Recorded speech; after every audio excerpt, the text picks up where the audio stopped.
161 anos guardam muitas histórias. Pessoas e famílias viveram, cresceram e morreram em Passo Fundo. Construções surgiram e desapareceram. Mas alguns lugares, algumas famílias ainda guardam seu lugar original em Passo Fundo. Quem nos conta a história desses lugares é Diovan Carvalho, secretário-geral do Instituto Histórico de Passo Fundo. Diovan fala sobre a cidade como se fosse a história da sua vida, e aos poucos percebemos como casas e construções, aparentemente distantes de nós, nos afetam hoje.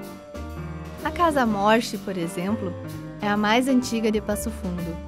A casa foi construída pelo alemão Guilherme Morte em 1875, na esquina da atual Avenida Brasil com a Rua 10 de Abril, no antigo centro da cidade e atual Boqueirão. Chamada carinhosamente de testemunha ocular de Passo Fundo, a Casa Morte viu a cidade se transformar. Testemunhou o assassinato do Coronel Chicuta, a família do barão da cidade entrar em decadência, a ferrovia se afastar e o centro da cidade mudar de lugar. Assistindo tudo isso, a casa continua igual, uma residência. Um dos descendentes da família, o advogado Décio D'Agostini, preserva a casa por sua ligação familiar e histórica. Sua atitude é uma resistência contra empreendedores e o tempo. A casa colonial ainda abriga a mesma família. A algumas quadras dali, encontramos a Catedral da cidade. Hoje o templo mostra-se imponente e belo. Mas no início não passava de uma pequena casinha de madeira, construída ainda em 1834.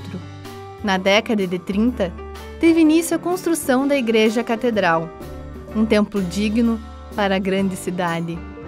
Primeiro, se ergueu a parte térrea, nada muito extravagante.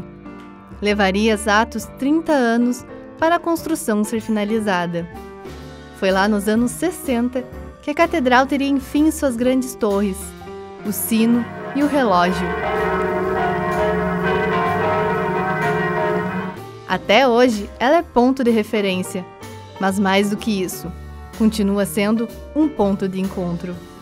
Era na frente da igreja, na Praça Marechal Floriano, que os namoricos tinham início, que as famílias se reuniam aos finais de semana, que toda a vida acontecia.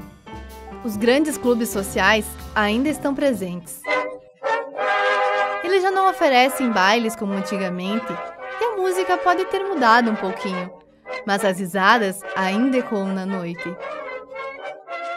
As edificações assumem novas identidades com o passar do tempo e as pessoas acabam conhecendo esses espaços em função dessas novas identidades.